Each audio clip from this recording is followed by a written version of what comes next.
Good morning, everybody. Welcome back to the YouTube channel. It's Rabbi Cass here, and I just wanted to bring awareness to something which I've seen before, but not to quite to the extent that I've seen today, and I thought today I would make a video about it just to educate the public in case you find yourself in this situation and to understand whether this is a good resolution or not. Somebody ordered Tefillin Retzuos on the website. They sent me the Tefillin to put the Retzuos on. And when I took out the Tefillin Straps, I see over here that what's happening is, I don't know if you could see that. See this Retzua here?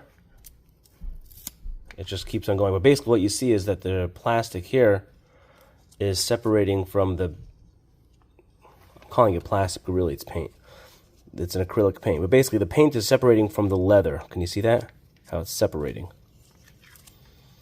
Now, this is something which you have sometimes in the cheaper quality Retzuos, that this could happen.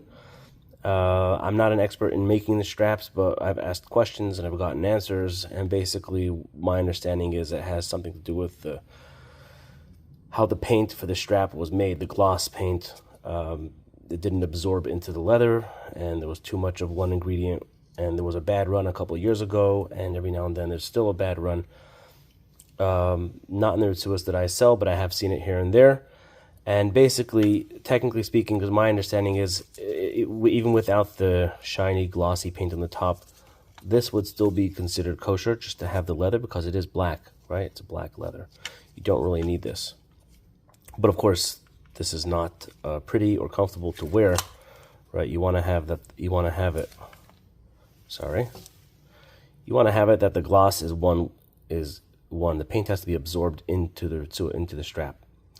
So basically what this person did was, I can imagine this is something which is very uncomfortable. So what they did basically is the shel yad, because that was happening to it, they basically took duct tape or some kind of tape and went over the entire strap with the tape to keep it together, because it's been, I guess it's annoying, and it's, so this is the entire length of the shel yad. Sorry.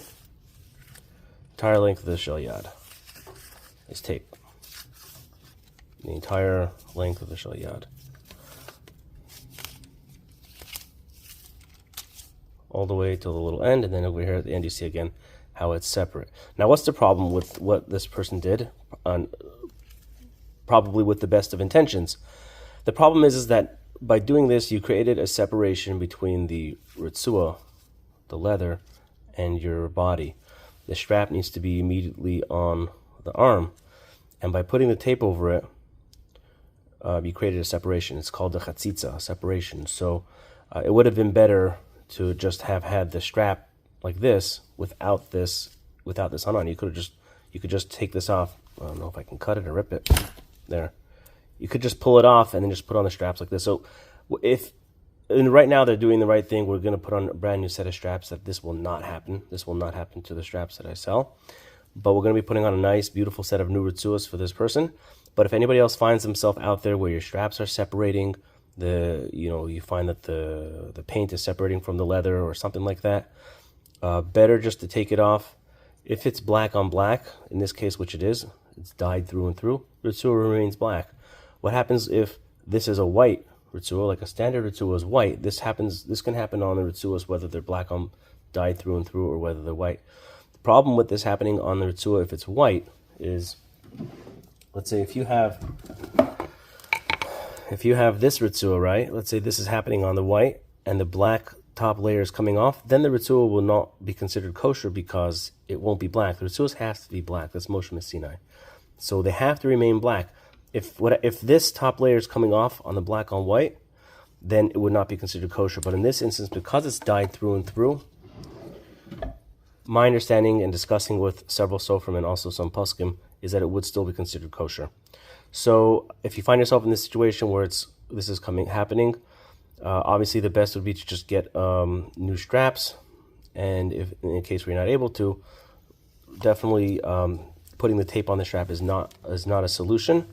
Because as I explained, then it would be making a separation between the strap and your body. So just wanted to bring out an awareness of this. And if you like this video, like, subscribe to the channel, give it a thumbs up, and I'll see you on the next video. Take care. Bye.